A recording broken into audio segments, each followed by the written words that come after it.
Ki aku ki sik nyelepreng kaya ngene dul. Elah dul. Ngene wae ilmu berkah ya lah. Ki tak omongi sampean bak dadi dosen ki. Bayar arek wakah. Yo aku ngono. Ceritane pripun iki? Wis ta wong lanang lamar ngaku kuwi jare Warok Ponorogo. Rengos me sak kelut sisih. Jenggot me kena kangge nyencang celeng mlayu.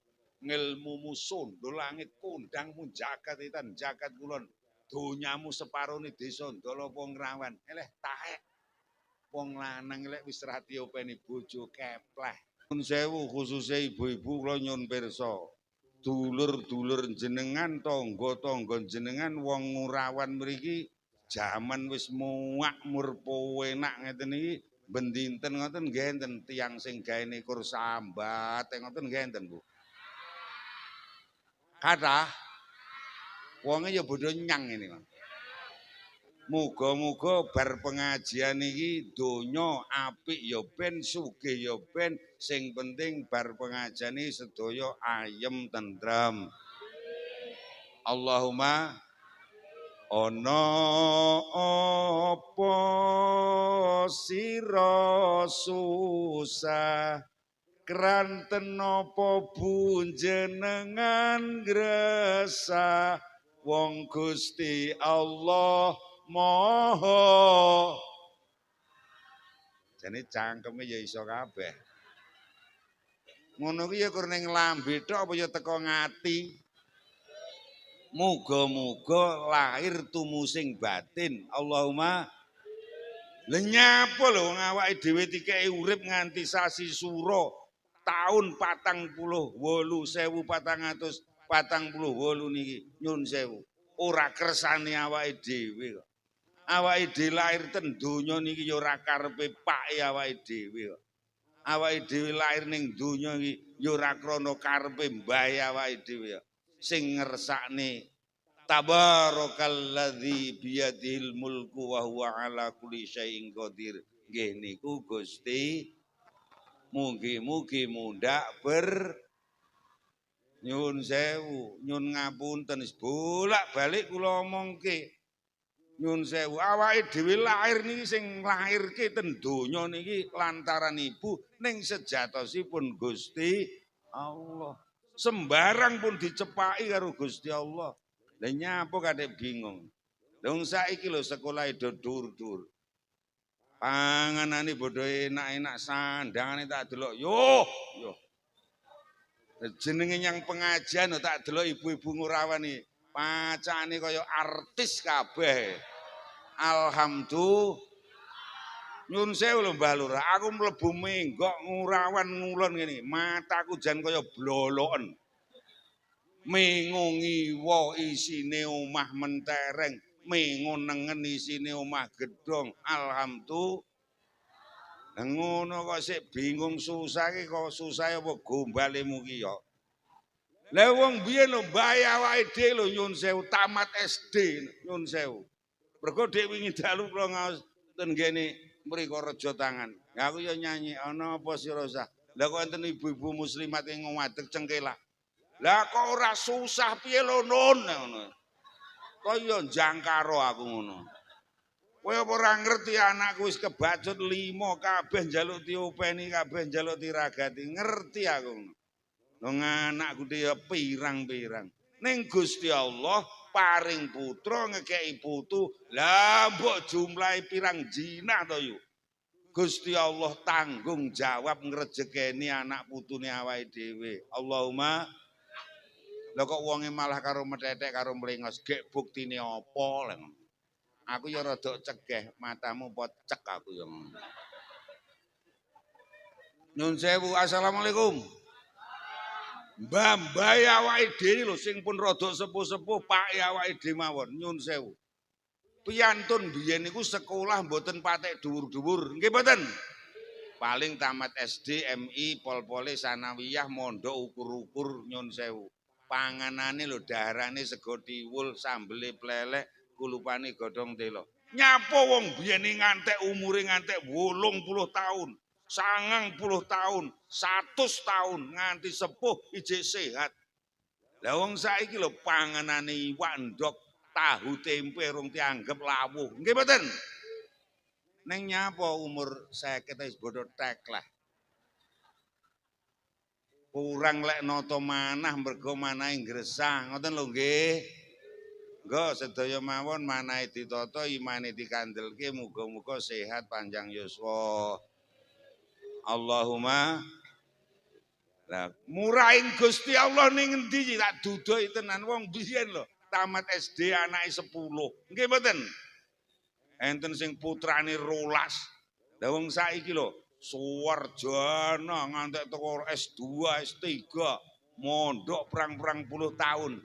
Mergo iman tipis wong saiki iki bodho wedi ndek anak. Nggih mboten? Lah ora omong nggih tak tapuk lho engko. Assalamualaikum. Ibu-ibu iki karepe saiki lek anake akeh rak gengsi, nggih mboten? Oh, arepe yo ndek anak sitok nis. Kapan esuk ngeteri sekolah karo kocomotonan. Taek aku ngono. Ayo aja ngaku kowe. Assalamualaikum. Wong biyen ki lho, Gusti Allah ki murah, adil, tamat SD anake 10. Ning ndi murahing Gusti Allah? Nyatane sing anake 10 ya iso mantu ping 10. Betul? Sing anake 8 ya iso mantu ping 8. Nggih mboten? Sing anake 5 ya iso bakal nicah 5. Delalah mergo Gusti Allah ki ya adil. Sing anake kursi tok niku sak jeg dumbleng ya kur kuat mantu pisan.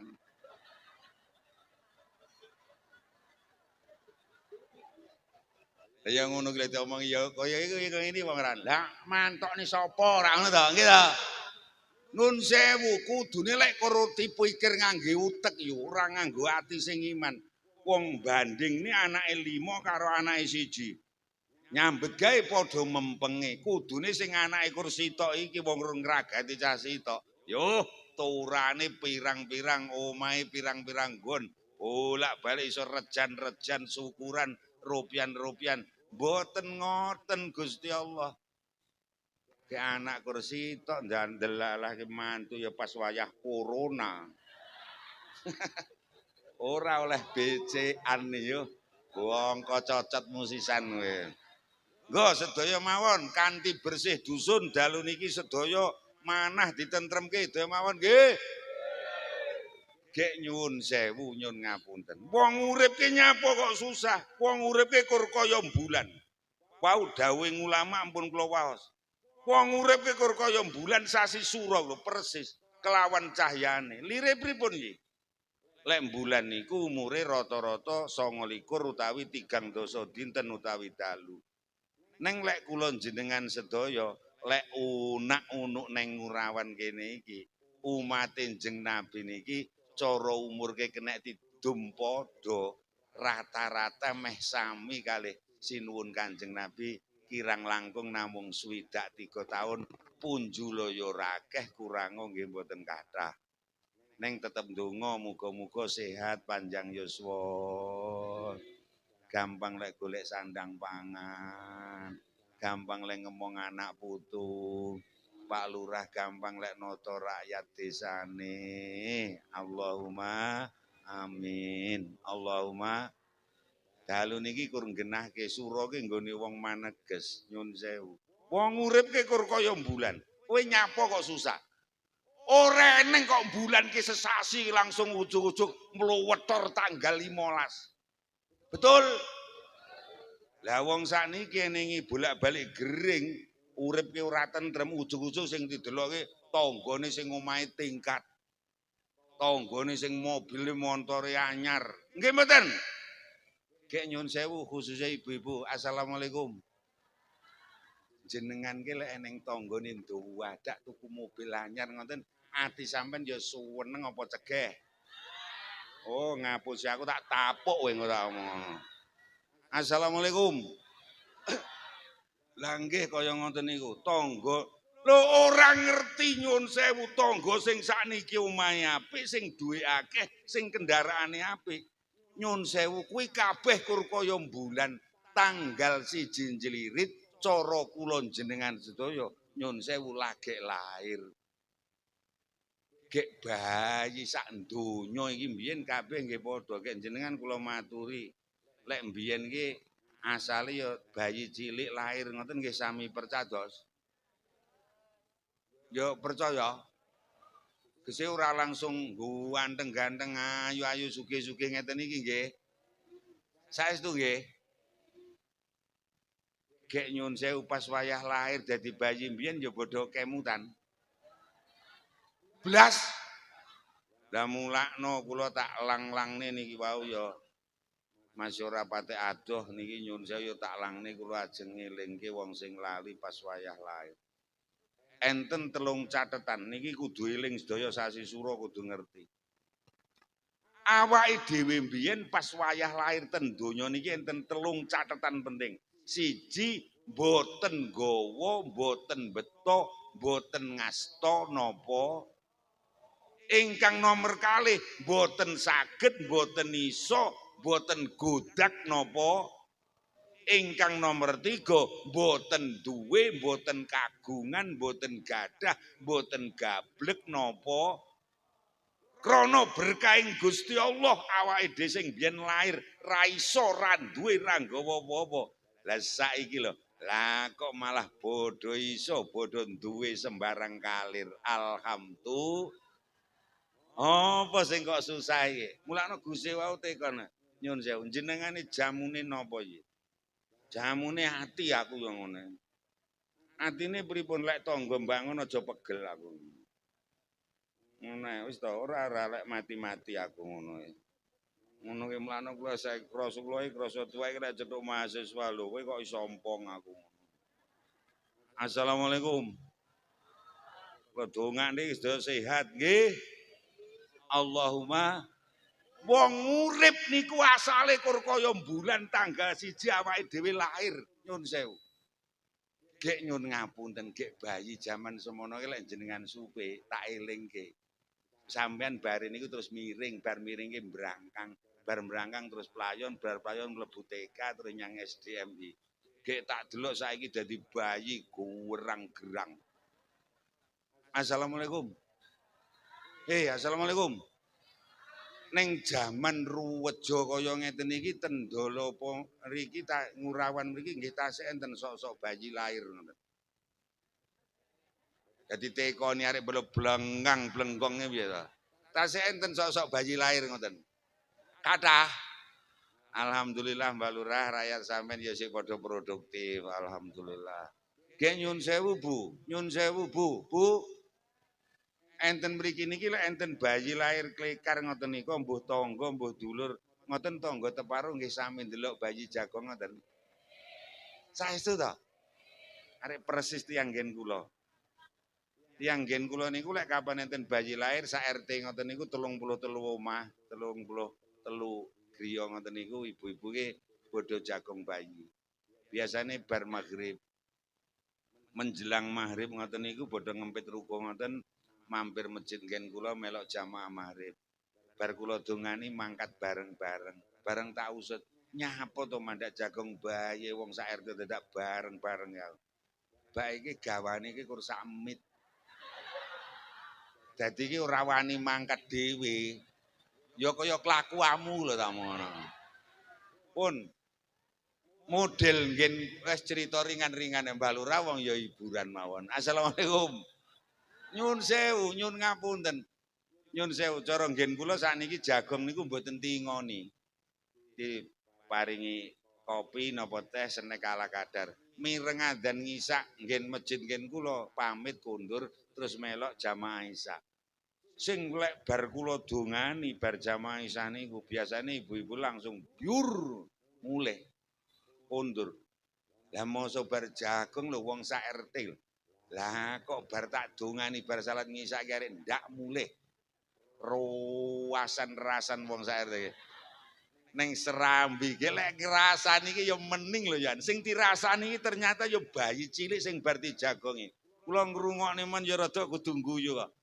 Iya ya yo jenenge bayi cilik lho bocah lagi lahir. Lah kok blengah-blengah merusuh nyuwenengne kuning kaya Kiai Kasandun. Ya cangkemmu ya aja nyebek ngono ta kowe. Ngenyek aku lho kowe jere. Assalamualaikum. Oi, assalamualaikum. Oh ini lho Pak Yayar Maham nih masyarakat. Assalamualaikum. Mengke dijawab jujur Bapak Ibu sedaya nggih. Jenengan jagong bayi ndelok bayi cilik sing kahanane ora duwe, ora iso, ora nggawa napa-napa. Gek kapan bayi lahir iki mesti ngrepoti baris mawon. Jenengan jagong bayi ndelok kahanan bayi sing kaya ngoten niku ati sampean iki pewegel cegeh napa ruwemen gek marem ngoten. Marem nggih. Alhamdulillah, Masya Allah. Ya padha kalih tiyang nggen kula niku.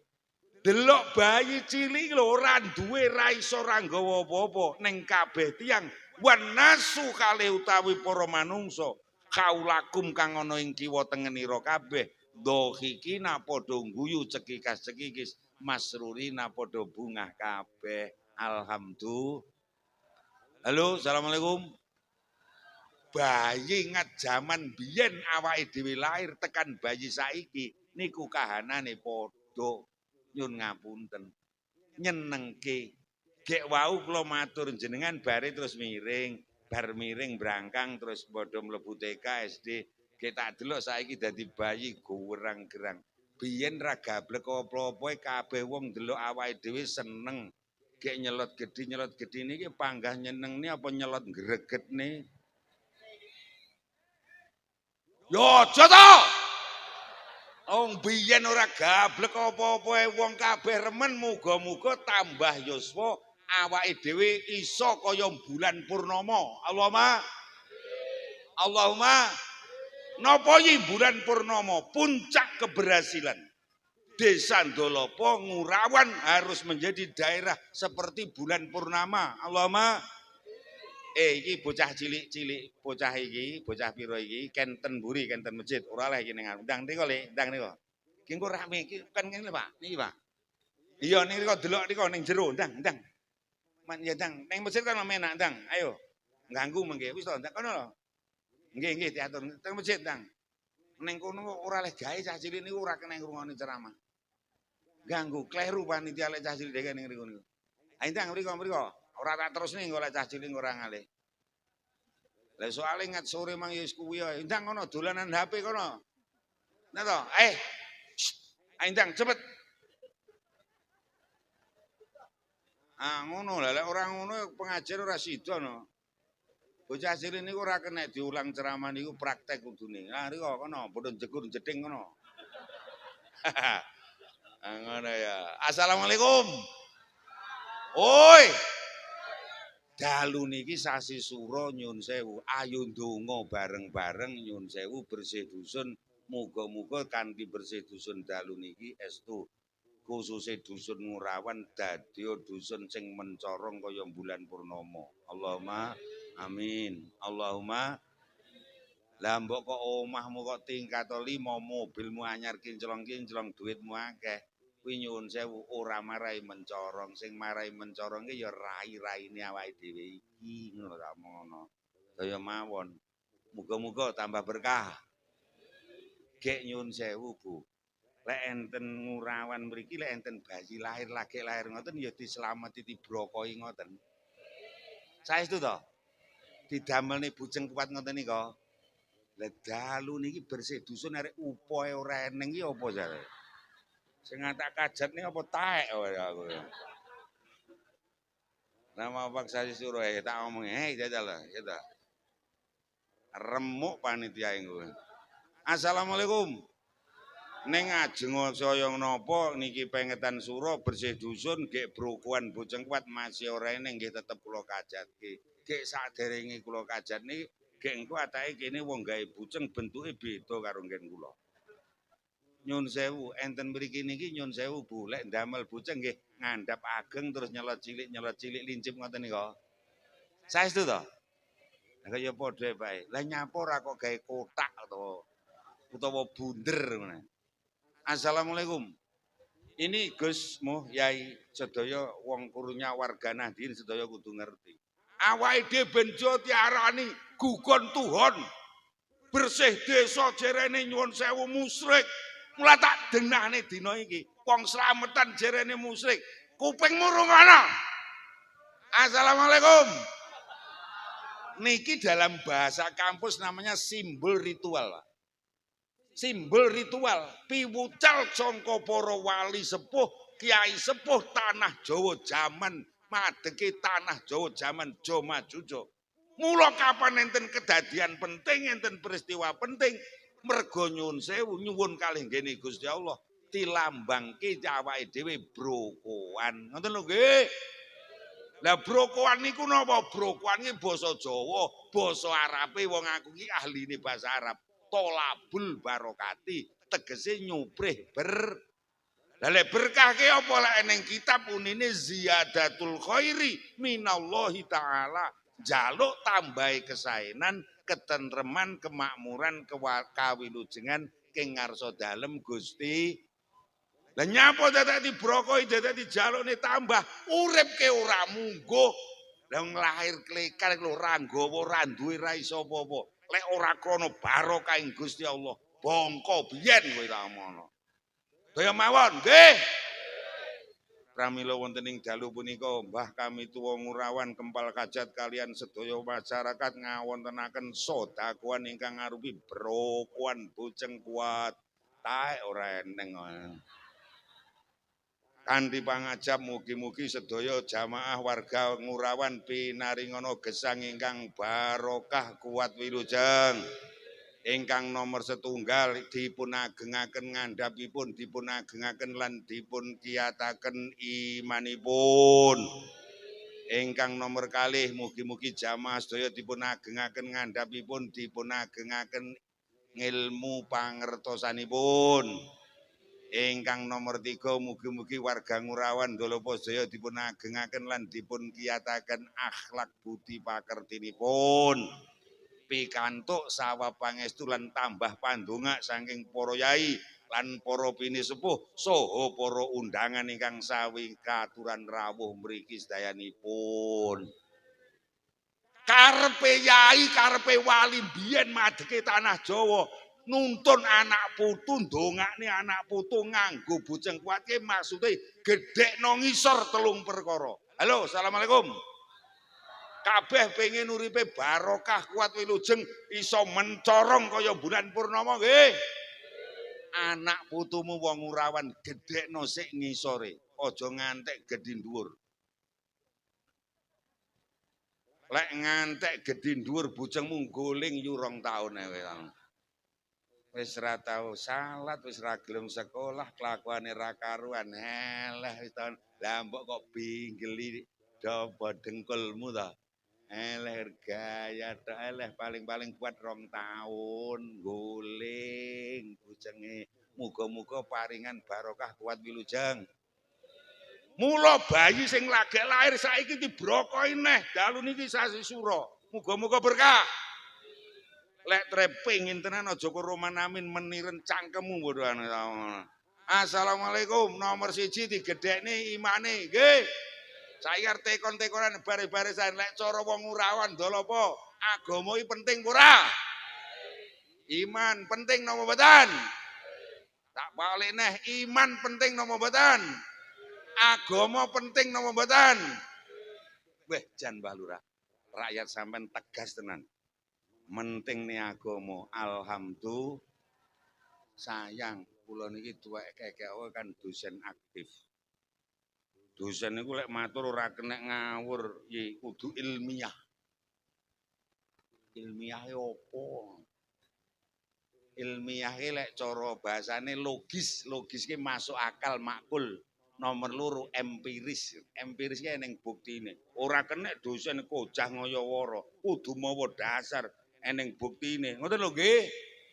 Gek jenengan tak tekoni agama niku penting, penting. Iman itu penting. Aku yo urung tak percaya. Ngono ki ya teko ngati ora mugi-mugi lahir temu sing batin. Ning ajeng pripun ajeng kula buktekke lek wong mriki mentingne agama. Assalamualaikum. Nyun sewu ning Urawan ning Dolapa mriki nggih enten bangunan jenenge masjid ngoten nggih enten. Saestu to? Kathah musala langgar ngoten nggih enten. Kathah kasanun matane ora picek. Mulai bayi sapa ku Madiun nganlor dhewe nganti tekan dul dhewe. Apa neh ning Dolapa, apa neh ning Urawan, masjid pating clenu. Betul. Musala pating tlecek bener te. Nggih mboten? Nggih tak delok bangunane ya mening-mening. Alhamdulillah. Eleh ora penting, sing penting tak tekoni sampean ya tau nyang.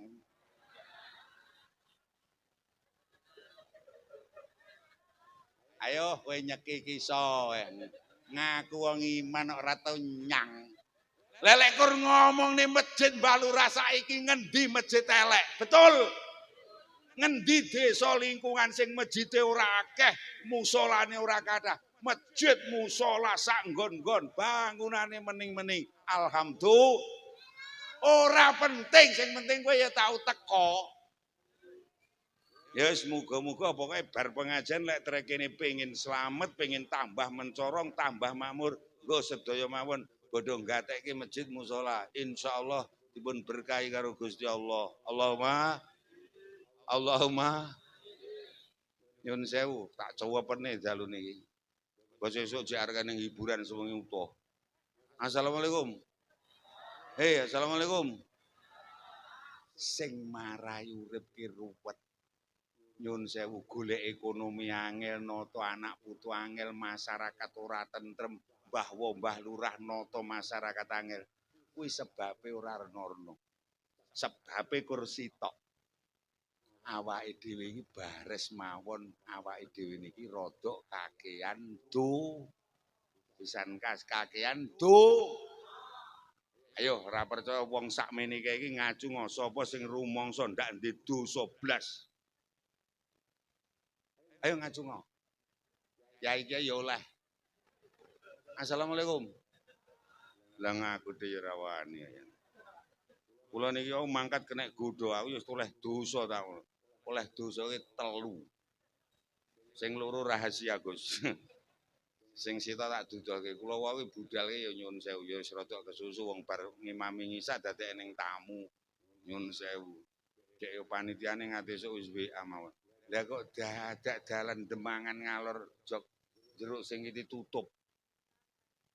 Ditutup. Aku ya genahne karo polisine. Enek apa Mas aku ngono?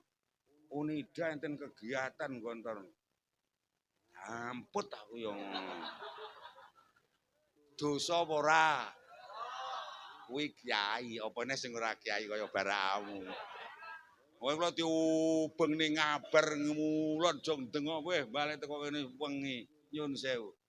Gek nyun sewu. Ya kuwi marai ati ke isine kur dibek nyang wong marai ndang tuwek golek apa-apa angel, masyarakat ora tau tentrem, keluarga ora tau tentrem. Mergo awake dhewe kakean Gek nyun sewu wong niki acarane bersih desa.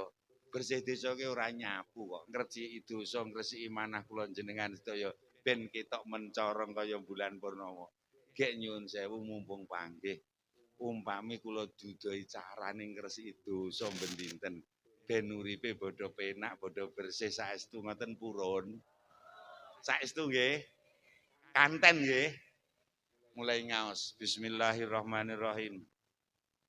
Idza kabbaro nalikane wis maca takbiratul ihram sapa al ngabdu kawula li sholati kanggo nglakoni salat apa neh bil jamaati sartaning berjamaah kala mongko nuli dawuh sinten sing dawuh Allahu Gusti Allah taala oleh dawuh Gusti Allah teng sinten lil malaikati maring para malaikat dawuhe Gusti Allah nyang malaikat pripun ya malaikatihi malaikat ingsun irfa ngangkato sira irfa mbuango sira irfa ngilangno sira dzunuba abding pira-pira dosa kaluputane kawulaning ingsun hatta yak budu sehingga padha nyembah salat sapa kawula ni ingsun Gusti Allah tahiron kalih suci suci. Alhamdulillah nitik dawuh Njeng Nabi sing kula waos.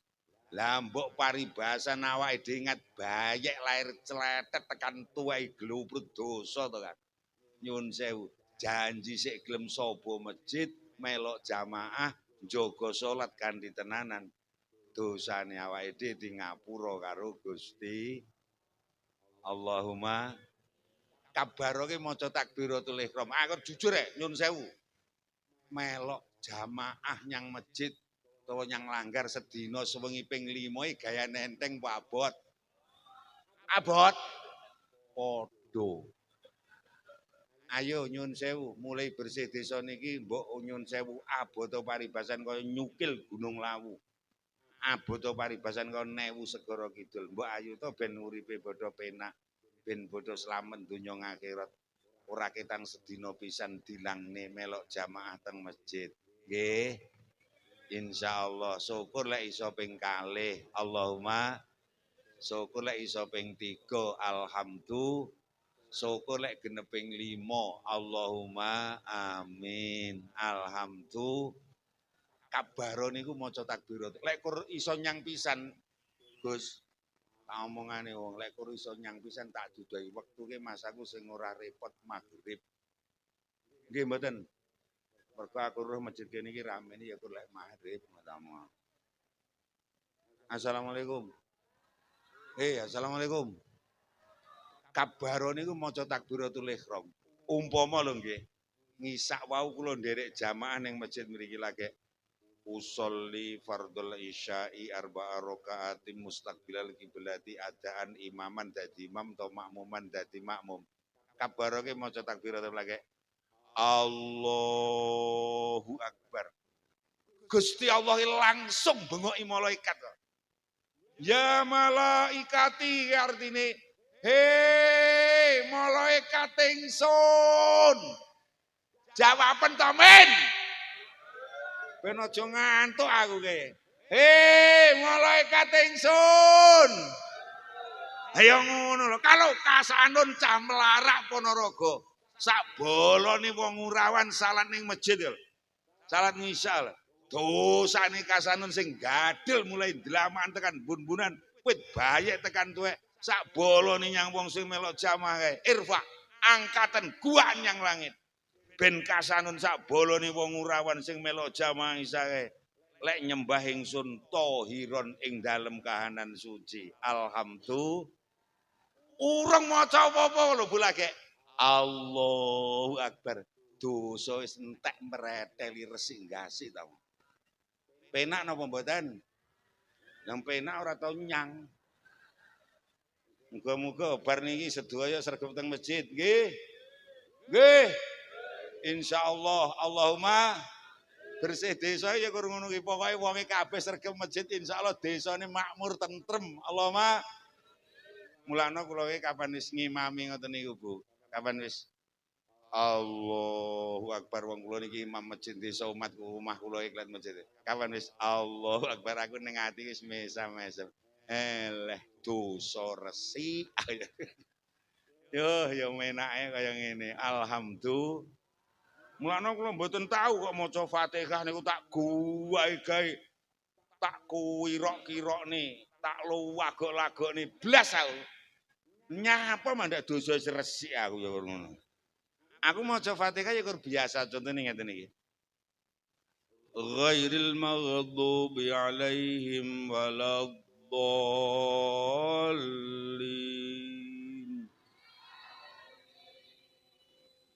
Alhamdulillah bae wong kene ya tau nyang. Sumpah aku mangi kur ngetes lho Pak Lurah. Lah kok otomatis kabeh amin iki ndak ya bodho sregep ning masjid. Alhamdulillah. Layak to tak delokke ngurawan ki saya suwi saya tak delok tambah mencorong. Lah kabeh wonge bodho sregep masjidan, bodho dosane resih. Alhamdulillah. Lek sing meneng lek ora tau nyang dadi ya. Lah ora beda tahlilan kae ben malam Jumat, ki ora tau nyang, gek kur nyang pisan. Apa iso nyaut? Nggih mboten? Lah iki mangare otomatis ning wong waladhdallin kabeh amin iki ya saking bodho sregepe nang masjid. Alhamdulillah. Lek ora percaya tak buktekne, lek salat jamaah khususnya sregep salat niku nyun sewu iso barokah lingkungan, nentremke lingkungan. Wong lanang meneng. Assalamualaikum. Bu, assalamualaikum. Nyun sewu nderek pirsa nggih. Jane ya kur tembung upama kenek balik ning sing tekon iki kiai ki ya wis rada tuwek. Gek kula niki terkenal Kiai Malati. Aja kok apusi jujur, upama lho Bu, nyun sewu. Upama garwa jenengan, bojo sampean niku lho wong lanang-lanang niku, terus putrane jenengan, mantune jenengan, putune jenengan. Cah iki mricit, salate sregep, gek sregep jamaah ning masjid ngoten ati sampean nggih ayem. Kuping murungokno. Seksine kuwi lho. Assalamualaikum Bu. Upama bojo sampean, anak sampean, mantu sampean, putu sampean kapan bar maru ki macak mricit. Ngowangi terus nongkrong ning kafe. Gek mulih-mulih ki jam 1 bengi, atimu seneng apa senep? Kuping murungokno. Lek arep nyenepi ngurawan ya padha minggat to kono ora. Allahumma sholli ala Muhammad. Jaminaning Gusti Allah pokok masjid musala rejo rame mbok nggih jamaah mbok nggih kegiatan agama barokna kaulah kiwa tengen mriki diberkahi kemakmuran ketentreman kalian Gusti Allah. Allahumma nyun sewu tahun hijrah itu patokannya dari hijrahnya Kanjeng Nabi. Jeng Nabi pindah hijrah ke Mekah dan Madinah yang dibangun pertama bukan rumah, bukan jalan, bukan sembarang. Tapi masjid yang namanya Masjid Kuba hingga sekarang dadi ziarahne awake dhewe lek pas kaji pas umroh. Muga-muga awake dhewe nyun sewu bola-bali iso tenggene Masjid Kuba. Ya Allah, Masya Allah, wong urawan dulur kula sedaya insyaallah ahli swarga. Sana putu kabeh dosane resik mencorong-mencorong. Allahumma sholli ala Muhammad. Ngomong iman iki sing penting pokoke njaga salat ngresiki itu kuwi jenenge bersih dusun. Ngoten lho nggih. Ngene iki ya eneng sing ngomong sing rada sugih. Eleh iki aku arep nyabur dosa besok eleh kaji. Tak kabari kaji iki mbayare larang. Betul kaji itu melebur dosa. Nyun sewu. Sepisan tak omongi kaji iki mbayare larang. Gek nyun sewu daftar saiki 36 tahun kas lagi mangkat keburu bongko kowe tak mono. Nyun sewu daya mawon nggih. Sing paling gampang nggo masjide do direjakne musolane daya mawon nggih. Insyaallah. Allahumma sholli ala Muhammad. Ngene iki ya sing ngomong alah aku sok poso nun nyabur dosa tenanan. Betul puasa melebur dosa, mata kedama min dambi ning nyun sewu. Poso Sawal Selo Besar Suro. 5 sasi. Tangga kuwi wong sak RT sing balik nyang kono wis wong 6. Lah iya lek awake ditekan sok poso kok jeb-jebne. Ning arep piye kan ya ndonga muga-muga sehat panjang yuswa. Allahumma go iman dijaga sing saestu nggih. Insyaallah muga-muga paringan berkah wilujeng. Ingkang nomor kalih mugi-mugi jamaah warga Ngurawan khususipun dolopo umumipun ingkang nomor kalih dipun agengaken ngandhapipun dipun agengaken ngilmu pangertosanipun. Mriki ingin tambah maju, tambah mening tata nggih. Mencorong paribasan kaya bulan purnama nggih. 1 gedhekne iman, nomor 2 gedhekne ngilmu pangerten. Assalamualaikum.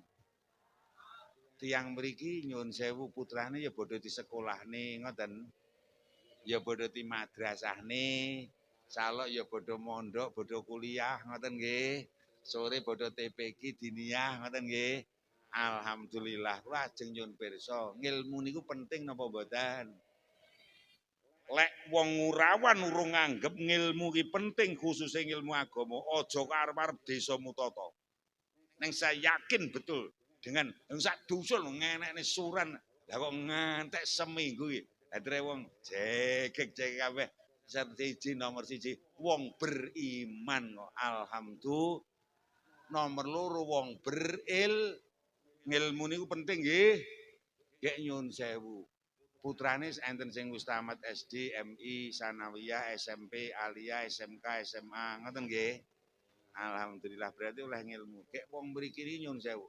Nggih pun nate enten sing brokoan, syukuran, nyewa terop, nyewa sound system penak ngene iki. Beleh sapi apa beleh wedhus 2 jinah. Apa tuku iwak 2 kintal. Terus undangan wong sak desa apa wong sak dusun ngurawan apa ater-ater sedakuan wong 20 RT mergo putrane tamat MI ngoten nggih pun enten. Dereng enten blas. Ngono ki eneng wong wedok, "Ge apa kiai kaya ngono ditekokni?"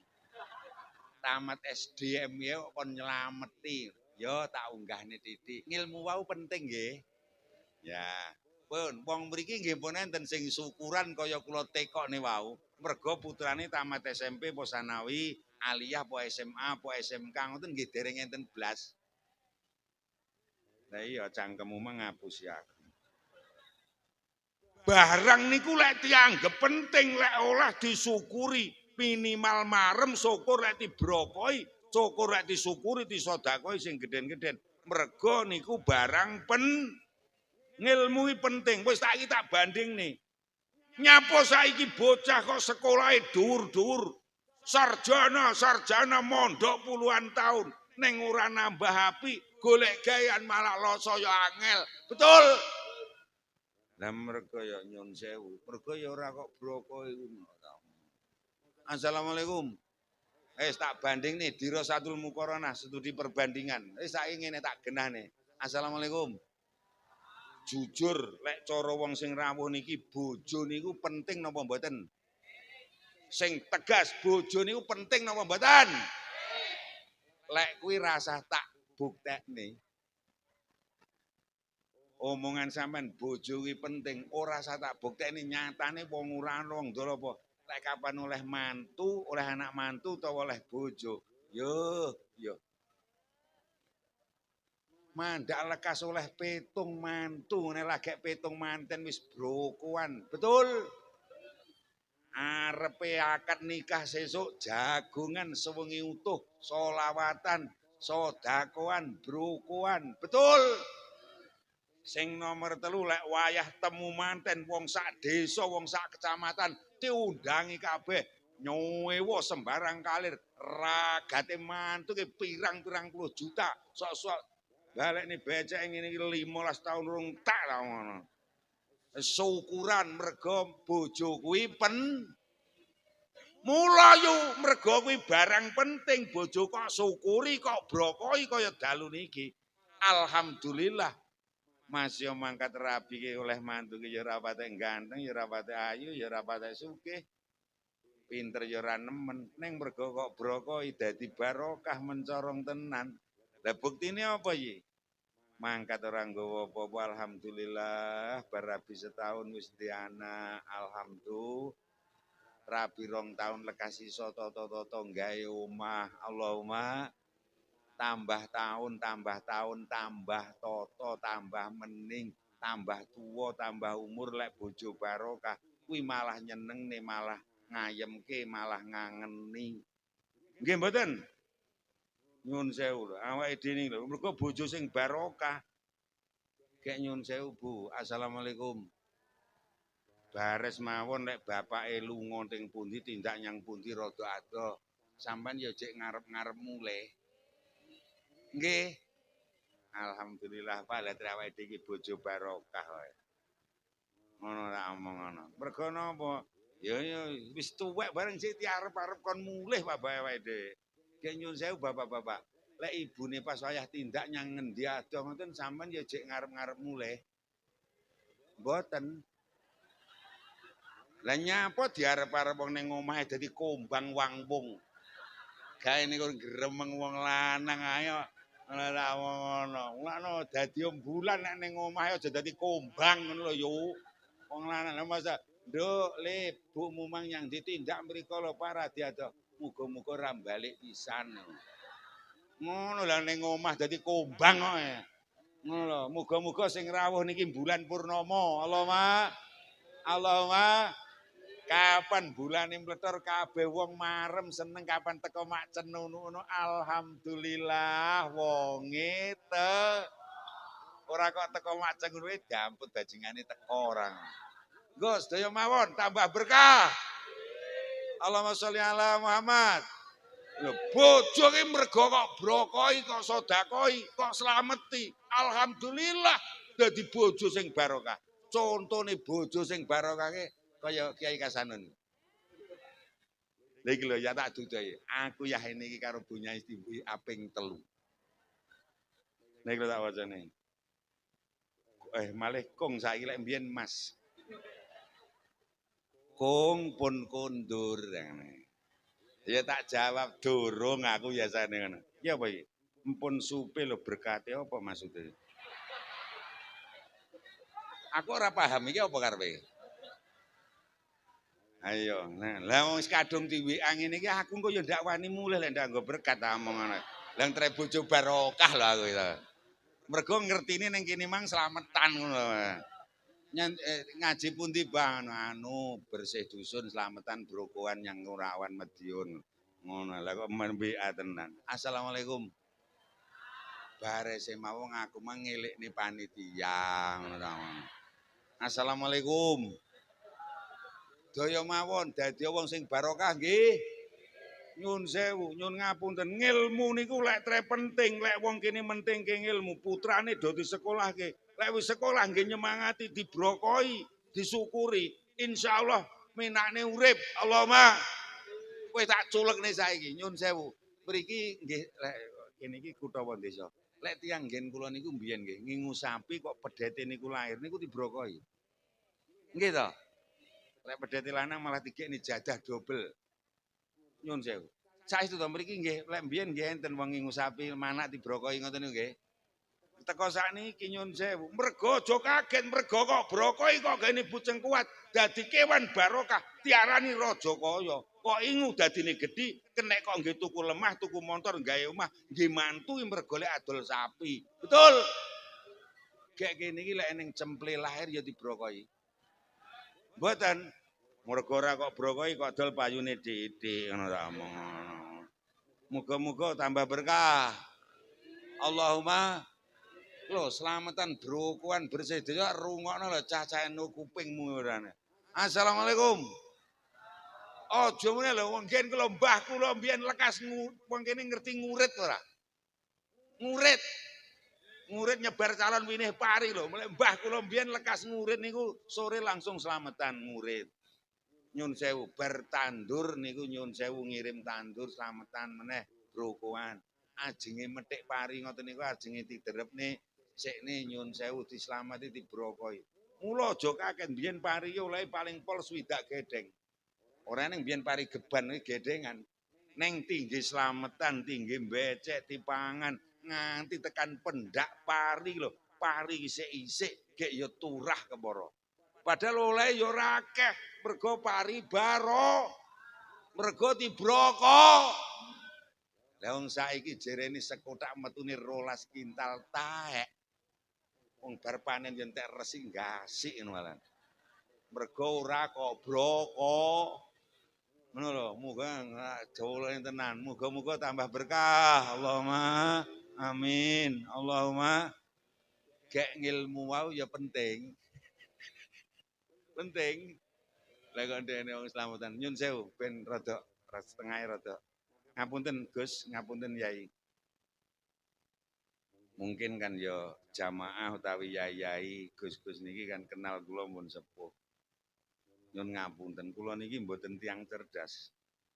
Kula sekolah niku ya mulai SD nganti sanawiyah, aliyah, nggih mondok, nggih kuliah S1, S2, S3 ngoten nyun sewu. Kula ki ora tau oleh ranking 1 blas. Sak umur urip kurang tau kula oleh ranking 1 wong kula mboten tiyang cerdas. Ning remaos kula dipun paringi Gusti Allah ngilmu sing rada berkah. Buktine napa iki? Ngen-ngen kula lho niki tenane ya mbuh arane pamer ya karep. Kula ki sak umur 70 tahun iki urung tau kok ngempiti map golek gawean iki blas. Ngilmu berkah.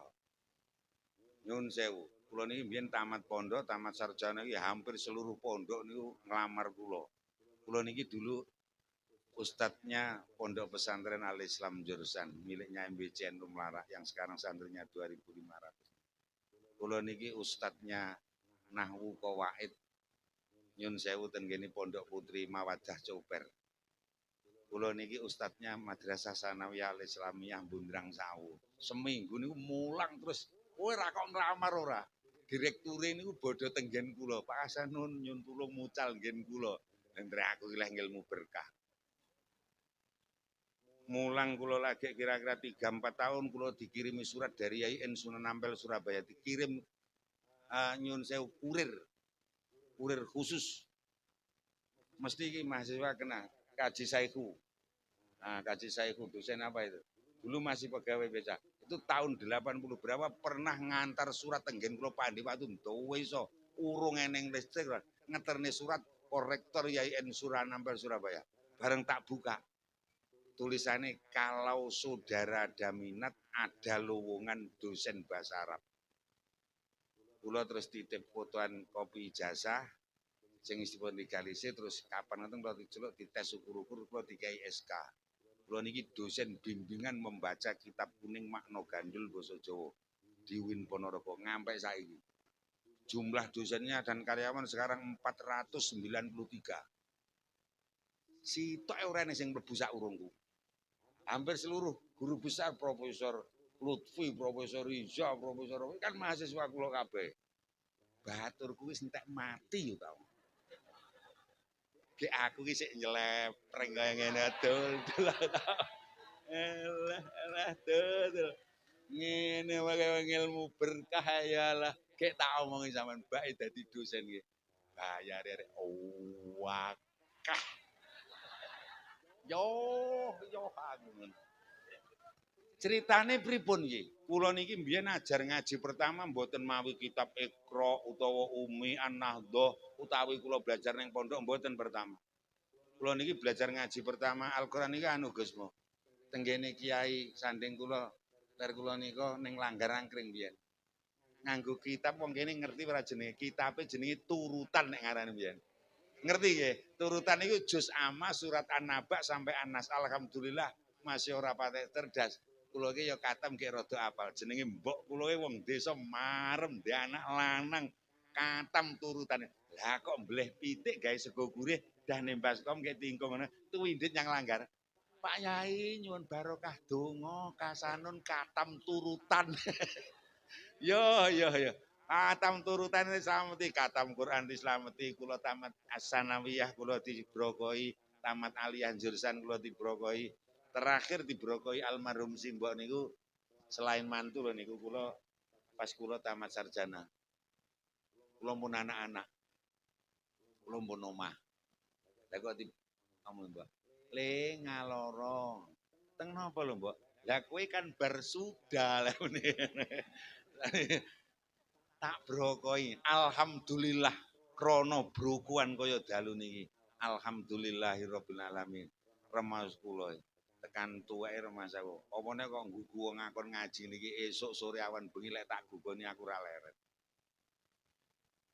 taun isine iku wong ngakon ya alhamdulillah ya bene berkah muga-muga nular dumateng warga mriki sedaya menamin taek anak ora tau kok brokoi ya. Assalamualaikum. Assalamualaikum.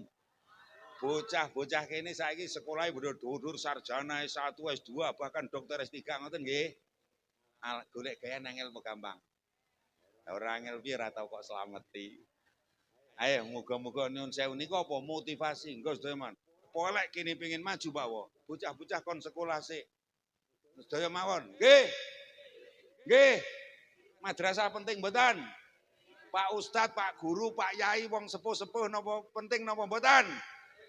Nyun sewu, pramila ingkang nomor 3, mugi-mugi warga jamaah sedaya dipun agengaken ingkang nomor 3 dipun agengaken akhlak budi pakartinipun. Allahumma akhlak yang pertama niku nyun sewu tenggene tiyang sepuh-sepuh termasuk al-alim. Man sapane wong istakhofa ngremehake sapa wong siji bil ilmi kelawan ilmu wal ulama ilan ahli ilmu kasira mongko rugi sapa wong ad-dunya ing megoleh dunya wadin lan agama. Assalamualaikum. Kabeh rak pengin donyane iki apik mencoro nggih akhirate slamet. Ngoten nggih.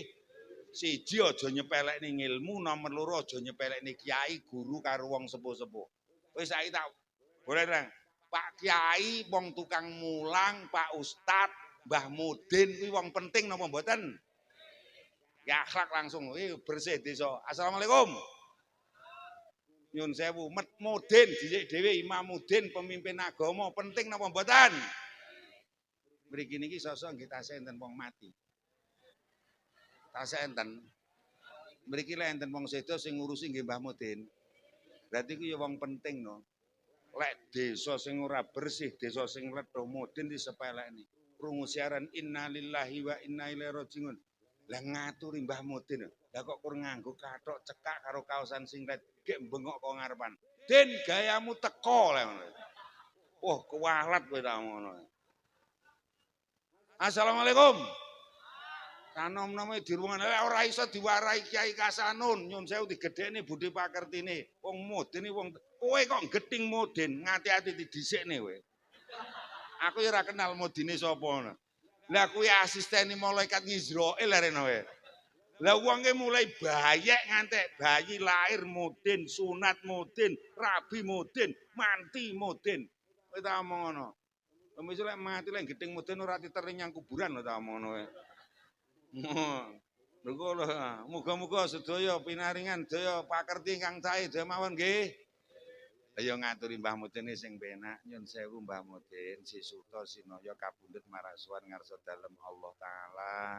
Kula dipun utus lingkungan panjenengan kasuwun ngrukti mayit sak cekapipun. Penak napa mboten? Gek nyuwun sewu lho Mbah Mudin niki wau dibetani seskalih. Nah, ngono iki menak sajake. Ora kok bengok kok ratan den gayamu teko tapuk demit cangkemmu lah caramu ngono. Kaya mawon. Nggih. Kurang jelas napa Kyai Kasanun? Niki bersih desa ben desane tentrem. Nggih. Pak Yai wong sepuh-sepuh, Pak Ustad nyun sewu, wong penting napa mboten? Lek wong kene urung iso ngurmati wong sepuh-sepuh, urung iso ngurmati kiai, urung iso ngurmati karo wong tukang mulang. Aja kok arep-arep desamu dadi desa sing apik. Ayo nyepelekno wae. Wis saiki Bu Jere. Assalamualaikum. Jujur-jujuran poso pungkur kae wong Urawan kene iki kuwabe ya padha poso. Wong lanang-lanang iki kabeh poso. Ora sah kok jawab, aku seru. Wis to, nyun sewu. Neng lek kowe kepeksa ora paksa mergo nyambut gawe abot. Meling aku lek kene jek ning wong sepuh jek ning kiai cangkemmu lek ngrokok aja turun dalan. Krungu ora tak omongi. Delik nggih. Nek ngantek nyapa tre wis tak niati aku ora poso. Oh, pangan melarat sak jeg dumblek lho. Kaya mawon nggih. Kurang jelas apa piye? Mboten. Engko sedaya mawon Bu. Assalamualaikum. Nyun sewu ibu-ibu ten Ngurawan iki tasih biasa sosok nggombong-nggombong rasan-rasan nggih. Ya ngono ae. Lek ening Pak Ustad liwat lek rasan-rasan sementara cangkemmu plaster. Meneng kok lek tekan wis Pak Yai pun lewat wong sepuh pun ngalih nyun sewu arep rapat wong sak RT ngantek tekan bar ngisak terusno. Kuwi jenenge duwe tata krama. Ngerti sedaya mawon nggih? Sedaya mawon nggih. Assalamualaikum. Ayo, iki mumpung ya urung ado-ado karo bodho. Cara mriki nyun sewu lek riyaya ngoten ya bodho sowan sejarah ngene tiyang sepuh-sepuh ngoten. Ya bodho sowan ngene Pak Yai ngoten nggih. Alhamdulillah bodho ditata krama. Kek sejarah ngono rek nyanggone Yai ngono ya bodho nggo kawan. Rombongan ngono kae. Wong aku iki ning lengkungan ya sesepuh to ya. Kiai. Bar maghrib ibu-ibu muslimat sak RT wong 33 tak omongi. Bar maghrib kene assalamualaikum. Wah aku ya alhamdulillah aku ya sik dianggep kiai aku ya. Bodho sedina sore. Ketuane muslimat iki wedok itu ning ngarep dhewe. karo nyangking kresek. Alah Bu, napa lho kok repot-repot aku gayane ya ngono ae. Alah mboten Pak Yai ngono terus didekekne. Lah mosok wong sak RT jarene ngajeni kiai wong penting. Lah mosok wong sak RT nggo gula 3 kilo.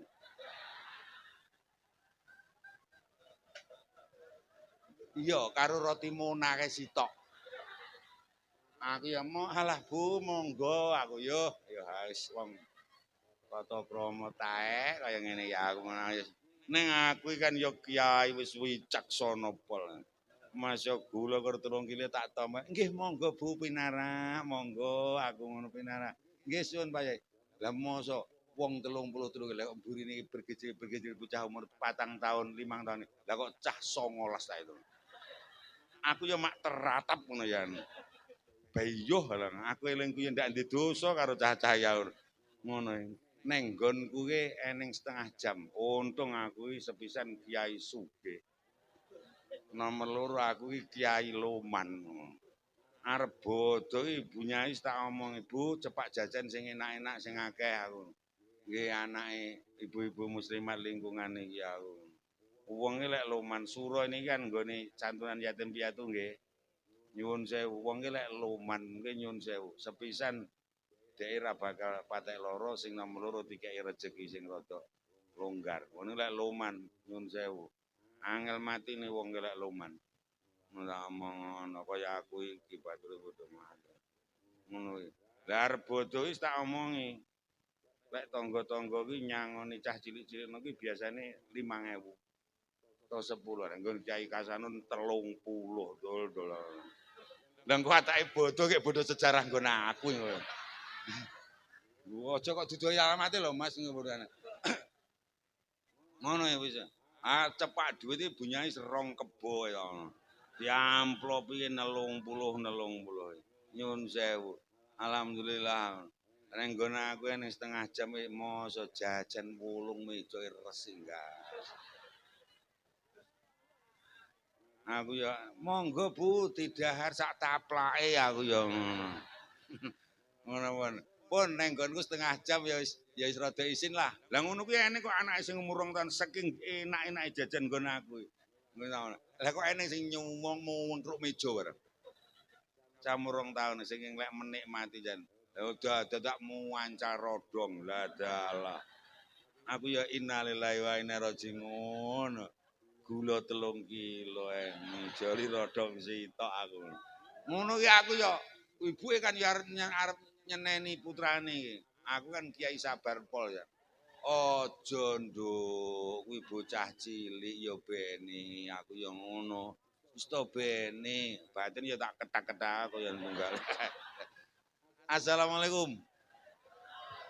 Mosok jajan entek pamit. Pak Yai nyun sewu anggen kula silaturahmi nyun pandonga ngabektos dumateng Pak Yai sampun rampung bisa wonten kangsil mboten namung kepareng nyun tambahi pangestu badhe nyun pamit. Lek penak Ibu Muslimat pane. Lek ku jawab ya ora ya nduk tak dongakne kaya banyu mili saka ngebel. Mangkat selamat ning dalan selamat teko omah kabeh paringan ayem tentrem selamat. Lek ngono ki amin biar kaya nyanyi Jalal Waton sore mang. Amin lah dasare ya ibu-ibu muslimat bareng. Kowe guru buwanter lek mulih nyapa kok banten mergo ya isin jajane entek. Lah mosok ibu-ibune mulih, bocah 19 arek ndak mulih, malah maju nyang ngarepku kene. Gek karo plorong. Nyapole aku ngono. Kalau bukmu mulih kalau aku ngono. Iya, njaluk sangu.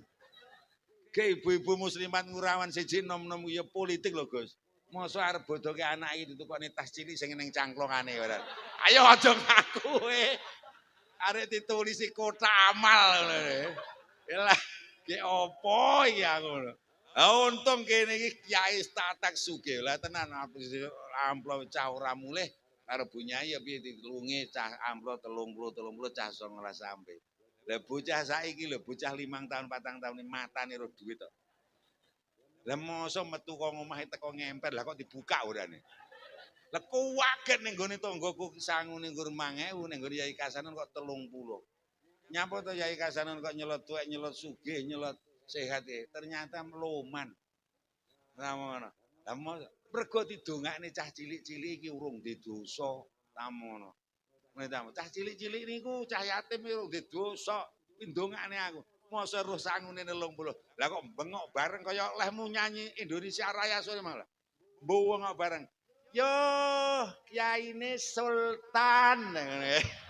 Alhamdulillah aku ngono iki. Mulane aku ya nyelet sultan tenan, sultan tenan kowe. Muga-muga sing rawuh niki wong sing seduwa ya mawon wong sing luman. Allahumma pengin mlebu swarga sedaya nggih. Saestu. Mbok aku melok dalane liwat ngendi.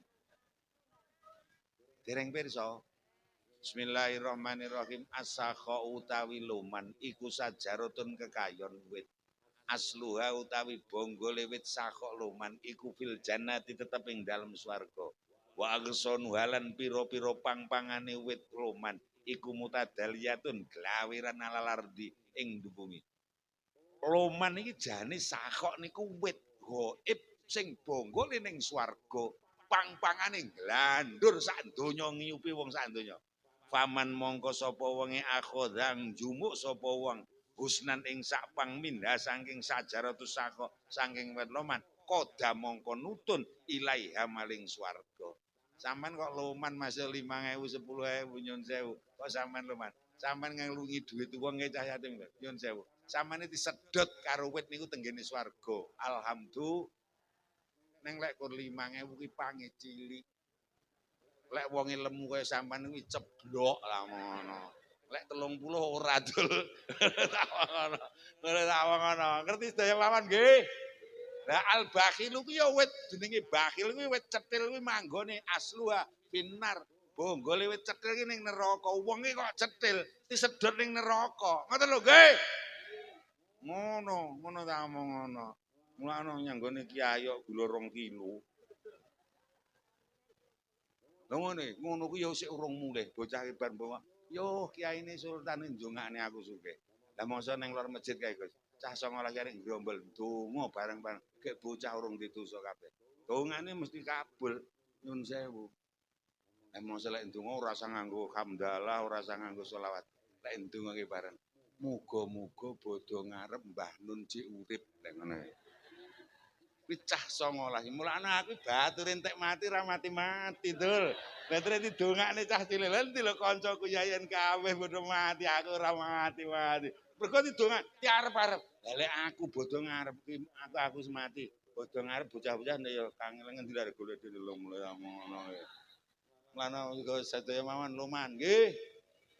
Gula 2 kilo 3 kilo ora penting, roti sitok loro ora penting, duit 5.000 10.000 ora penting. Neng lek mriki jek eneng wong sepuh, jek eneng ustaz, jek eneng kiai, sedaya diajeni dimulyake nggih.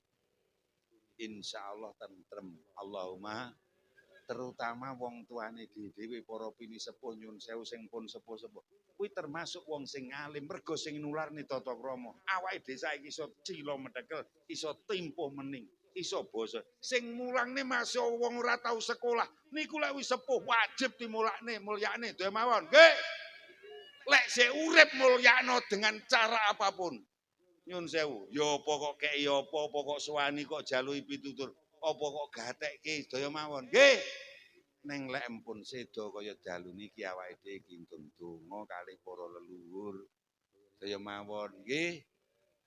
Nyun sewu wong mriki niki arep poso arep boten nggih enten wong slametan megengan ngoten. Ya gawe ambengan leluhur ngoten. Mening yu terusno wae. Lek setahun pisan ora tau nyelameti wong tuamu, ngati-ati kowe. Entek warisamu saurunge mantu. Wong lanang, asalamualaikum. Wong lanang, asalamualaikum. Lek cara nguraman iki arep poso arep boten nggih enten acara ziarah kubur ngoten kok. Ya padha nyang kuburan ngoten. Ndonga padha resik-resik ngoten. Alhamdulillah. Masa pendak-pendak kayak ngundang Yai Kasanun karo santrine cah selawe kon yasinan songi mutor tahu. Masa ditokne ngon garek soto tahu. Yo. Ya eneng ndoke ndok wok sitoke dicacah 18 ora. Aku malih arep ndonga iku ora rasen. Takon donga ya mudin pun aku cale. Donga din soto tahu ora ganceng. Lah kuwi jenenge hormat leluhur ya kaya dalu ngeneni awake dhewe niki nguri-nguri sedaya mawon. Nggih.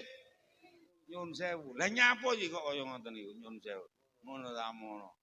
Ya iso sampeyan ya bleh jago, syukur iso bleh wedhus. Syukur lek kaulan iso bleh sapi, ngundang wong ngaji.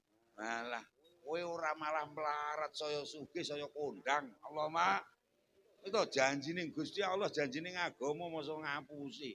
Apa nylameti wong tuane iki ngono soto tahu. Daset to iki ya. Ngono. Sedaya mawon awake dhewe nggo, sedaya mawon nggih. Nggih.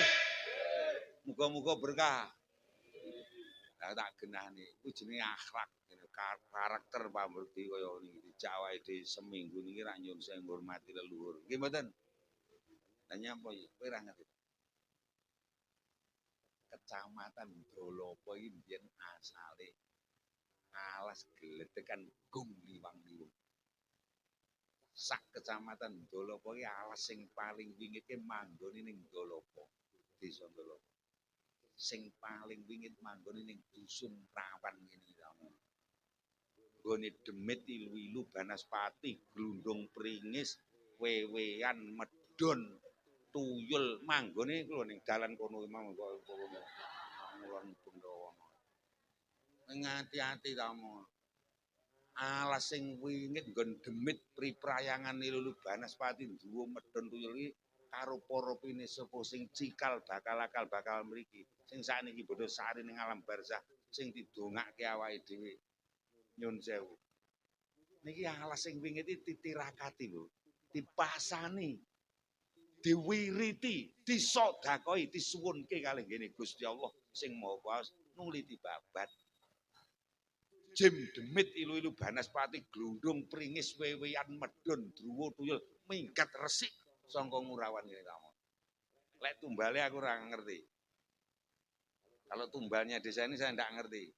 Ngerti tumbal nggih? Donga saking mandine ngurawan, mana pejabat ora ana wani teko kene. Sama legrek jabatane. Nah nyuwun sewu, lek itu bukan demit karena itu tumbal, Pak. Dongane wong biyen. Nyuwun sewu, ndak ngerti kula critane.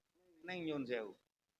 Resik perkasaan bareng demit sing nakal-nakal resik kabeh saka ngurawan. Bares mawon Kang. Saiki dadi tentrem pecukilan kaya ngene ancem iki. Bares ora krana idumu. Lek idumu wis ora mlonyoh blas ta ngono. Kakek nemu nguntal pitik potong lho ta ngono. Saiki ora karek bodho kon ndongakne, nggih. Ngono dijak slametan, dijak sedekah, dijak yasinan fidaan tahlilan angel bodho kaya mbo. Muga-muga berkah. Kene pengen tambah mencara nggih.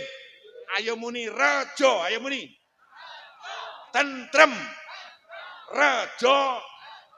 Neng tentrem. Nomor 1 dawuh Kanjeng Nabi, man sabane wong istakhofa ngremehake sapa wong biljari lawan tangga teparo, wasira mongko rugi sapa wong almanafia ing makoleh pira-pira kemanfaatan. Lek kene pengen rejo ning panggah tentrem ayem, rejo, sugih makmur ning tetep ayem. Kon mulyakne tangga. Jenenge pakerti. Tangga penting ora? Zaman modern ya sik butuh tangga. Saestu nggih. Ayo nyanyi gek mulih. Nalika lair sing jagong dadi cah cilik ngrusui wayah sunatan sing rewang wayah dadi manten sing remek mati jam 3 bengi sing mendem lek ndi roti jamuran ngehno. Aku iso omong bolak-balik, dosen yang ngomong ora kena ngawur kudu ning buktine, tak buktekne. Upama kowe iki anak lahir, putu lahir, gek ora apik karo tangga kabeh wong sak RT, gek wong sak lingkungan iki belas ora ana sing jagong blas ngono. Ayo ora ana sing jagong blas ngono. Atimu piye rasane? Nelongso, nggih mboten? Nggih mboten? Ora perkara napa-napa, lek ene wong jagong iki ora ngrepoti to. Nggih mboten? Ngrepoti. Ning lek ora ning wong jagong, ora ning wong kersakane blas, eleh kowe sepi. Ora apa neh tentrem blas. Ya ngrepoti ning kok ya malah padha demen. Muga-muga sami hormat kalih tangga mawon nggih. Alhamdulillah. Nyun sewu gek wong sak ngrawani kabeh wonge ya sugih-sugih ngoten. Bel. Paling sesugih ya wong 5, wong 6, betul. Kabeh ya ayu-ayu mluwenor-minor nggo ganteng-ganteng ngoten. Bel. Sing paling sing ayu wong 6 sing ganteng paling ya wong 7 liyane ya umum kaya awake dhewe niki. Nggih mboten? Neng lek wis dadi tanggamu kuwi akhlak sing tenanan. Lek kowe pengen tentrem reja, ganteng kurang ganteng, ayu apa kurang ganteng, pinter apa kurang pinter, apa sugih ora kurang sugih kuwi kabeh wong penting mulyakno. Insyaallah tentrem. Allahumma mana ngelingne karo sing durane sing mroto-mroto sing ayu-ayu kuwi. Kenyun sewu mriki niki lek mantu ya tasih omong ngono kae ya tasih enten usum bubu-bubuhan, sumbang-sumbangan ngoten nika. Kayak tonggo-tonggo ya kan rewang ngono kae. Kayak dijak ngiring manten, besan, yuh kesel no, ya kesel wagat barang, alah yes, ngono kayak nyun sewu loh, eneng urawan kene iki lek jekne wong wedok ki wayu kayak bojone wong sugih, sandangane iki ya apik-apik kayak wong iki lek disawang ya penak ngoten. Wong ngoten niku lek tanggane mantu no biasane kan rewang adang ning mburi ngoten nika. Mboten. Lah kon napa? Terima tamu ning ngarepmu ejeng ngono kae. Persis Bunyai Kasanun. Lah wong Bunyai Kasanun sepisan wonge ya gek yo le. Ora eneng wong mantu sak desa nggon aku kok Bunyai kula ajeng mantu nyun tulung jenengan kula aturi rewang isa-isa.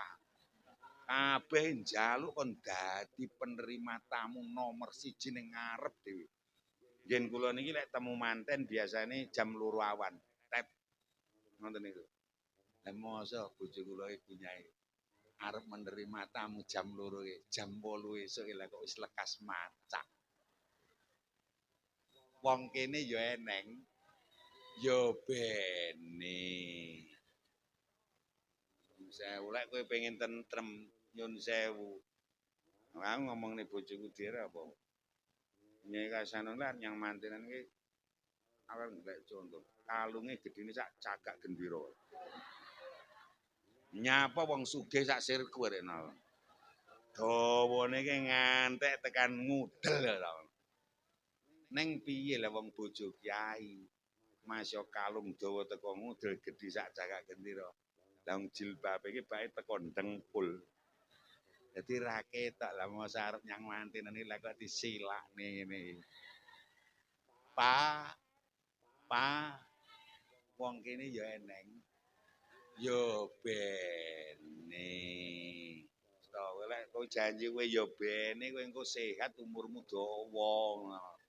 Neng lek kowe atimu gelo alah jantungmu kumat kowe. Nyun sewu. Engko jam 2 kurang seperapate mangkat karo aku. Aku ya penerima tamu masa tuwek ayo sehat dul. Dasare jas kularang ya rada gleleng wong becik aku 2 juta. Upama Mas tak omong ibu, awake dhewe sepuh lek nyang mantenan ben patut disawang anak putu. Ayo lek mlaku sing jejeg aku ya. Lah mosok tak kei contoh, lah mangke nyang mantenan mlaku lah kok miring ngene. Abot sih lho ngono. Lah piye wong gelang 29 ki mlebek-mlebek tinggi kabeh. Wong kene ya eneng. Ya bene ngono. Ngono sing dibutuhne ora wong ora akeh karo wong titik. Lah mekake kaget mantu. Manten temu jam 2 kene teko jam 2 kurang 10 menit. Lah teko manten bae kursi wis dijejer mening tirik-tirik. Nyun sewu. Lah kok senek wis dadi tumpukan mening piring mangkok wis siap. Kaget deh. Lah kok malah muni ngene. Bah mantu kene iki lek ra tak toto, ra tak pikir, ra tak atur, ora dadi lho. Biasane wong rada maju ya ngoten iki. Aku yang piye isin aku. Karo mantu kene mergo duduhane ali-ali karo. Wong kene ya neng lek ning mantenan gene dudang-duding ngono ya neng. Yo beni, sing penting rejo kek tentrem, nggih ta? Nah sing tak omongin iki kabeh kebukten kok nyun sewu. Aku yo lah bojo kleru ngomong kula yo tak getak wong aku yo kiai sepuh yo tak getak. Ning nyun sewu lho, Ki Gus, lek getak bojo lek ning samungan ngarepe wong akeh, aja ngantek krungu wong liya. Lek ora demen disatru 2 minggu engko teko omah. Wong aku iki kiai wicaksana, getak bojo kleru iki ya wicaksana. Aku lek ngecak ya, Gus. Aja seru-seru, aku arep ngomongi ibu-ibu ngrawang. Mantu kaya ngene rijik meningi rejane tentreme kaya ngene iki lek reneng tangga sing rewang pirang-pirang dina wong ora duwe direwangi gobyo satus keringet kabeh ora mangan. Betul?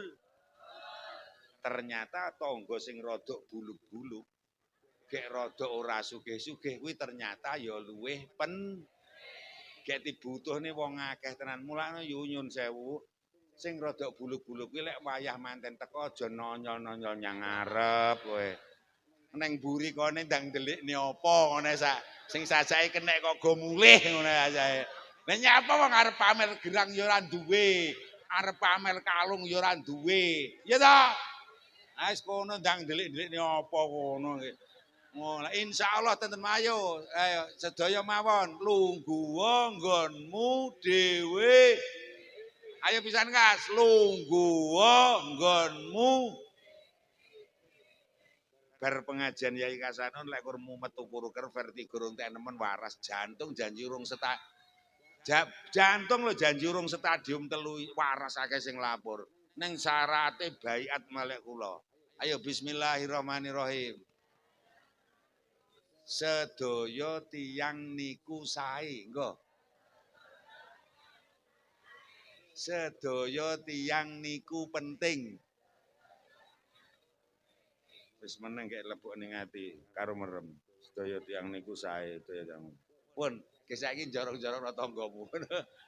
Ora krasa yo awake dhewe bar ngisak cengting lungguh ning kene jejeran wong sak ngrawan. Kabeh wong salihah, wong apik-apik, wong penting kabeh. Alhamdulillah.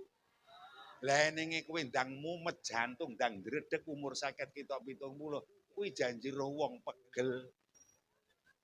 Betul? Betul?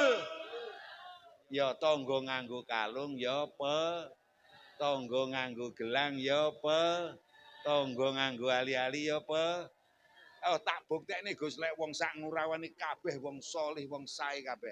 Aku ngomong betul-betul buktine. Ayo tak buktekne. Assalamualaikum. Sedaya wong sak ngurawan lho tanggamu iki kabeh wong apik. Lek eneng wong ora apik, eneng wong elek, kuwi uteke awake dhewe iki lho. Sing ora bener iki uteke awake dhewe. Contoh sakniki nyun sewu. Assalamualaikum. Nyang pengajian ngene iki teko sik lungguh ngarep salah apa bener? Wong elek apa wong apik? Lah nyapa kowe kok gembrengeng? Layak to mangkat sore manggon ngarep padi ngarep pamer kerudung lek ngono. Oh kowe mulih ra mumet lah mbok iram. Nggih mboten? Arep mantu, mergo arti tekani anak mantu tekani besan dadak dandani teras, ngecat tembok, nyerlak lawang. Salah apa bener? Lah nyapa kowe tangga rek gelo? Yo arep mantu dadak kaya ngono apa ya pulih lek. Arek pulih iki masamu apa bakul apa piye? Assalamualaikum. Arep bodoh, dasare butuh rono-rono gek yo ndek dhuwit dadak tuku motor. Salah apa bener? Wong elek apa wong apik? Lah nyapa kowe rek gelo? Yo arep pamer bodoh emang ndak motor ra enak cekel. Lah kae kok mut jagange lho. Itu awake dhewe sedaya pokoke tidangan nih insyaallah sehat. Allahumma yo nih insyaallah awake dhewe seger. Allahumma. Lha ora ngerti to anyar-anyarane Pajeru. Tahu mangkat nyang kampus e. Aku bar mangkat wis rada kesusu. Wanter dia wendek cah rambutnya wak bang. Bang mandeng bang, nyapel ya. Ojo banter-banter. Lagu Jawa yang ngelone. Lantre mobil anyar larang ini kangel dirim aku yang. Lho kok dia malah meluworok matanya abang. Mah jerempet lho. Wis keserempet porong. Ya urung, mandak urunge dalane wong akeh aku. Malah tak tekan, "Kek montor sampean iki pajeke piro lho, Mas?" 350. Kowe kok ndak tau maca undang-undang montor pajak 300 tekan 400 ora oleh lewat aspalan aku. Kon lewat suketan aku ngono. Lah nek ku pajeke 6 juta dalane ombo. Lah kok dhek malah ngelokno aku kiai kocluk jarene. Aku ya ben aku ngono. Alah, kowe lek nggugoni wong liya ngono ora urip. Nggih mboten? Ayo manahe sakniki ditata sedaya awake dhewe berkarakter berakhlak yang mulia. Awake dhewe niki sedaya tiyang niku penting. Allahumma nyuwun sewu, bojo kula tiyang anak kula tiyang tangga kula sedaya tiyang Pak RT tiyang, Pak Kamitua tiyang, Mbah Lurah tiyang. Eleh sampean janji ngono uripe angel matine yu kowe tak oleh ngono kuwi. Nek lek janji wong pegel. Assalamualaikum. Ratan aspalan pavingan mening penting napa mboten? Omah apik-apik penting mboten? Kendaraan apik-apik penting mboten? Desa Ngurawan, dusun Ngurawan, desa Ndolopo nyun sewu pembangunane apik penting napa mboten? Kuwi perkara donya nyun sewu lek sampean pengin perkara donyane apik. Man sapane wong istakhofa ngremehake sapa wong biru asai lawan pira-pira pimpinan khosira mongko rugi sapa wong adunya makuleh donya. Assalamualaikum. Donya penting nggih. Dawuh Kanjeng Nabi akhlake sinten mawon sing mimpin kon naati kon mulyakni. Aja nganti gedeng karo pemimpin apa neh nyrekali pemimpin. Nyun sewu ndak akan ada pembangunan. Lah apa mesti lek pemimpin bener iki mboten mesti. Neng lek enten ora benere nyun sewu rasah rame-rame. Matur sing sae. Dene mawon nggih. Nggih. Lek kene pengin nyun sewu lho desane apik sing mimpin sapa ngaku lurah ya ora kenal kamituan ya ora kenal. Peling kula dhewe mawon rasah demo nggih. Lek demo nyang masjid demo Gusti Allah. Demo lurah, lurah dhewe mikir utange bingung kok demo. Nyun sewu. Betul. Lah kowe demo kami tuwa.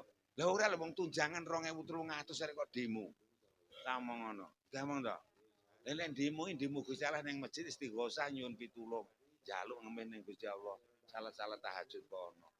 Ngono, nyuwun sewu. Tak dudohi lek ning Quran pemimpin ki dhuwur dhewe jenenge ratu lek ning Indonesia Pak Prabowo ngisore jenenge lek cara Jawa Timur Bu Khofi. Nyuwun sewu lek ngisore meleh Ponorogo, ngendi iki? Madiun. Sapa bupatine? Ya wis kuwi gantine bengi sapa saiki? Ya Pak, ya wis Hari Wuryanto, Pak Hari Wuryanto. Terus ngisore Pak Bupati, Pak Cah. Ngisore Mbah Camat, Mbah Lu. Ngisore Mbah Lurah, Mbah Kami. Nyuwun sewu ngisore Mbah Kami tuwa Pak R. Tak omongi RT iki padha karo Prabowo. Ngono ki aku ngaji ning dia mesti digoyo cekikis. Kuwi tandane sampean imane urung kuat tenan. Ayo tak culek saiki matamu. Assalamualaikum. Aku ngomong lek RT ki padha karo Prabowo nggih. Oh sepelekno pangan melarat. Assalamualaikum. Nyuwun sewu presidene awake dhewe sinten? Nyuwun sewu wonge tau rene. Matamu diwakili RT. Genah ya ben ora ya ben. Assalamualaikum. Gubernur sampean sinten? Bu Khofifah. Wonge ya tau ndelok rene. Matamu diwakili RT lho. Ndak lek tidak digenahne niki mergo sura nggone wong maneges ngilmu Jawa asline. Asli betul. Nyun sewu. Lah sampean lho ndek presiden ora tau ngindangi rene. Nggih mboten? Kuwi jadane ben-bengi nilpun karo RT-mu. Among ngono. Mulakno lek enten mriki nyun sewu pemimpin ndak ditaati, ora bakal eneng ketentreman. Betul. Lepeh di Bu jeng malam jemuah pon. Sesuk ndak jemaah pon. Diaturi tindak masjid mergi ajeng enten pengajian suran kalih bersih desa, bersih dusun. Peh sing ngomongi RT yo ngetne ora. Malah dolan HP karo anake. Kene wong RT padha karo Prabowo dul. Mentale Prabowo. Ya penak ae ra digawe ya pangepun nggih bunyen pamit lek nyori. Yo lah. Ngati-ati lek tenan iki sepelekno. Lama saya RT ini ra ketok kok wong wedok iku paribasan lah ning kene ora eneng. Kok ngatur sengkila. Nyandi RT kono. Mandak raine RT perintah ngati-ati disumpahi Kanjeng Nabi tekan tuwek ora iso tuku ali-ali kowe. Melarat tenan, ngati-ati wis to. Ayo, hati cocok nih. Assalamualaikum. Eneng neng lingkungan Ngurawan iki tangga sampean sing butuhe salah bener api elek kur jero wengkel ge angel ditata ngoten nggih enten. Mang titeni wong ngono kuwi biasane golek ekonomi angel wis pokoke mbuh stani ya wis ora pate asil ngingu wedhus lho 7 taun ya ora manak. Muga-muga sing gampang diatur. Assalamualaikum. Assalamualaikum. Ibu-ibu kalih menit, bapak semenit. Bu, assalamualaikum. Niki nyun sewu nyun upama lho jenengan kagungan kalung gedhi kaya punyai Kasanun wau. Duwe gelang ya gedhi-gedhi, ali-aline ya mletor-mletor, sandangane apik-apik, tase rega 35 juta. Tamono. Montore apik, mobile apik, omahe apik, gek garwa jenengan iki wong lanang sing sregep, pinter golek duit ngoten nggih remen. Alhamdulillah. Upami kula dudohi dalane ngoten purun. Saestu nggih. Pemimpin sejati niku sanes Pak Prabowo. Pemimpin sejati sanes Bu Khofifah. Neng pemimpin sejati lek sampean pengin donyane kuthuk, kuwi bojo sampean. Mula kok wong wedok siji nyepelekne nomor loro maneni bojo. Ya mbok nyambut gawe esuk sore awan bengi sirah sikil-sikil kok gendah to. Ning lek wong wedok nyepelekne, ngepekne maneni wong lanang. Rejeki panggah kesit. Diomong yo tenger-tenger piye to iki. Mula nyun sewu kula ibu, kula titip nggih. Bapak empun digremeng mawon nggih. Empun digetaki mawon nggih. Empun dipaidu mawon nggih. Insyaallah rezeki sampean kutuk murah barokah. Allahumma amin. Nyun sewu. Ngeten iki kan ya kathah bapak-bapak sing bapake mboten teng pengajian. Mengki lek nggugah sing penak. Ya, Pak, Beb. Ngono, bangun dong. Karo mulai engko teku jajan ya ini lo ada jajan dari pengajian samit. Alah wong lanang lho umpeh bar po pengajian. Wong lanang iki ora nyang pengajian saiki ora kok ora wong saleh, ora wong apik. Bojo sampeyan wong apik. Kesel esuk nyambut gawe sesuk ndang mangkat nyambut gawe neh. Iki to. Gek sing barese karo tunggu. Mosok peh po mulai pengajian merasa suci. Lah kok nggugah wong lanange karo disambar. Tangi batang lho ngono. Oh ngati-ati rezeki minggat kowe. Muga-muga ibu-ibu tambah sregep pengajiane, sengkakunge tambah hormat nggih. Kula dongake rezekine gampang. Allahumma sak menit golo-golo lanang. Assalamualaikum. Tak golekne walesan. Assalamualaikum. Nyun sewu, Pak Lurah, hasil penelitian menunjukkan wong lanang kebutuhane kurang ning loro. Siji pengen pinter golek duit, nomor loro pengen uripe kepenak. Nyapa wong lanang nomor siji kok pinter golek duit? Wong lanang iki ning ngajine lek duite akeh, wis kurang ganteng rita, pokok duite akeh. Alah. Laris. Nggih mboten? Wong lanang iki nyun sewu, wong lanang sejati sing dipikir iki nyambet gawe golek pengupo jiwa, golek duit. Nomor loro nyun sewu, wong lanang niku pengen uripe kepenak. Tangi cekikal kopi nyepak. Teko kerja panganan neneng. Arep mangkat kerja klambi cemepak. Arep mangkat turu spring gulai spray kabeh wis. Mula kok mrawut. Wong lanang ngono kuwi. Golek wong lanang. Assalamualaikum. Pengen gampang lek golek duit nggih. Pengen gampang lek golek kerjaan nggih. Pengen uripe penak nggih. Kuncine kursi tok. Ojo nyepelekne karo nglarani bojo. Ya wis kuwi ora usah dodo wis tak ora. Elah wis ta kowe wong lanang lah wareng ngaku kowe jare warok Ponorogo. Rengosmu sak kelut sisih. Jenggotmu kena kok nyencang celeng mlayu. ngilmumu sondo langit kondangmu jagat itan jagat kulon donyamu separone desa ndala pangrawon eleh taek wong lanang lek wis rati openi bojo kepleh kaya manuk drekuku brondol lho unak ngono mulane bapak-bapak sedaya nyun sewu garwane jenengan sayangi jenengan openi sing saestu nggih insyaallah sampean awet sehat Allahumma insyaallah golek rezeki gampang lek ora percaya tak tekoni tak bukteni biyen saurunge rabi bodho gablek apa ora ndek apa-apa ning mergo awake dhewe sabar di karo Gusti Allah dititipi celeng gemes kumbang iki sewengi-wengi utuh kan ora tau meneng. Nah, aku salah gua utis nih sosok sewengi ora meneng. Aku ya duwe lho ngene-ngene kemana. Nang ngene ya tetep sabar itu lah ngono. Urip ya penak ae ngono. Nyun sewu. Lan sun sewu mawon niku akhlak teng ngene keluarga mawon nggih. Bojo kula tiyang bojo kula tiyang penting. Bojone awake dhewe wong penting ya wong apik. Alhamdulillah. Lek ora eneng ya digolek, neng lek wis eneng ya disayangi sing sae, daya mawon nggih. Insyaallah pokok Masjid Rejo mbok nggih jamaah mbok kegiatan agama.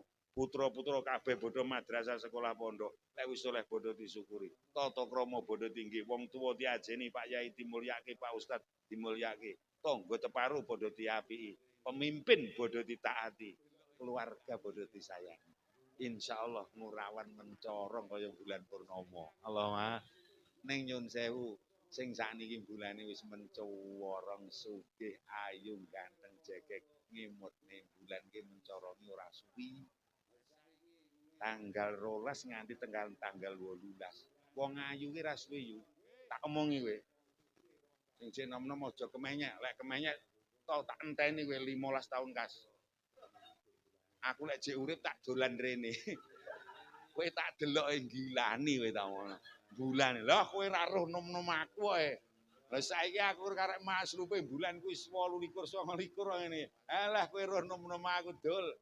Ngene aku lek Ponorogo medyene tak jangkah pisan ya. Lah saiki ngiter putu kowe ora kelar linu awe. Bulane panglong. Daya mawon nggih. Wong sugih, wong pangkat kabeh, wong ayu, wong ganteng ora suwun kaya bulan. Ning muga-muga saniki bulannya mencorong. Mumpung gede rembulane, mumpung jembar kalangan. Lek semar nyabur dosa saiki, semar salat tenanan saiki. Lek sirmu nyun sewu ajeng ngamalke ilmu ajeng sedekah sakniki, lek semar apik wong tuwa saiki. Lek semar nyedekahi wong tuwa saiki aja ngenteni sesuk bulane celak ndelisup. Ridwanillah wa disyafaati Rasulillah li hajatina wa hajatikum. Mugi-mugi hajatipun Pak Wo sedaya warga masyarakat Ngurawan dipun paringi makbul kalian Allah Subhanahu wa taala. Dipun paringi kesehatan lahir batosipun, dipun paringi gampang anggenipun paring rezeki pados rezeki sandang tedanipun, dipun paringi ayam tentrem sedaya keluarganipun. Dipun paring ana sedayanipun wonten ing donya hasanah wonten ing akhirat hasanah. Ya Allah lan mugi-mugi sedaya para leluhur ingkang cikal bakal karang Poman Ngurawan khususipun lan sedaya tiyang sepah lan sedherek ingkang sampun manggen wonten ing ngarsanipun Allah Subhanahu wa taala dipun kapunten sedaya dosa klepatanipun lan dipun tampi sedaya amal kesaenanipun. Lantaran punika Gusti Allah paring rahayu barokah kawilujengan dumateng putra wayah ingkang taksih wonten ing jagat raya alam dunya. Ridhoan lillah wa disyafaati Rasulillah li hajatina wa hajatikum wa hadiyatan khususan ila man fataha hadhil qaryah muassisi hadhil qaryah ingkang bapak ingkang cikal bakal. Ghafarallahu lahum dzunubahum. Al-Fatihah. A'udzu billahi minasyaitonir rajim. Bismillahirrahmanirrahim. Alhamdulillahi rabbil alamin arrahmanir rahim maliki yaumiddin. Iyyaka na'budu wa iyyaka nasta'in ihdinas siratal mustaqim. Siratal ladzina an'amta 'alaihim ghairil maghdubi 'alaihim waladdallin. Amin. Ngekeh-ngekeh maos Fatihah teng sawah. seru sawah mas Fatihah nyang pasar mlebu pasar mas Fatihah mangka lunga saespun ngekeh-ngekehke mas Fatihah insyaallah akeh slamete timbang murane Allahumma Mbah Lurah Mbah Wo Pak Yai kula ngayo sepuh saking semangate kula bengok sosok yang matur kasar mboten enten tujuan napa-napa karep kula jenengan ben becah ben aja ngantuk ngoten lho nggih neng temtune ya eneng sing natoni manang jenengan sakderenge kula ndonga kula nyuwun ngapura ngoten mawon Allahumma sholli ala sayyidina Muhammad wa ala ali sayyidina Muhammad sayyidil awwalin wal akhirin wa sallim wa radhiyallahu ta'ala an kulli sahabati Rasulillahi ajma'in walhamdulillahi rabbil alamin Allahumma ij'alna wa auladana wa dhurriyyatana wa jama'atana wa khususan man hadara hadzal majlis min ahlil ilmi wa ahlil amali wa ahlil khair wa la taj'alna wa iyyahum min ahlis syarri wal kasali wad dhair Allahumma tawil a'marana wa sahih ajsadana ahsin a'malana wa wasi' arzaqana ilal khairi qarribna wa anis syarri ba'idna kula dongake sugih jenengan amin sing ikhlas Allahumma aghnina bi fadlika wa aghnina bi karamika wa aghnina bi judika ya ghani ya hamid ya rahman ya rahim salimna salimna salimna salimna salimna salimna salimna ya Allah min afati bala'i fitnatid dunya wa adzabil akhirah Allahumma khtim lana bil iman wa bil islam wa bis sa'adah wa bi husnil khatimah Rabbana atina fid dunya hasanah wa fil akhirati hasanah wa qina adzabannar subhana rabbika rabbil izzati amma yasifun wa salamun alal mursalin walhamdulillahi rabbil alamin Allahumma sholli ala Muhammad Allahumma sholli wa sallim wa barik ala sayyidina Muhammad ihdinas siratal mustaqim wallahul muwafiq ila aqwamit thoriq wal afu minkum wassalamu alaikum warahmatullahi wabarakatuh. Saderengipun kundur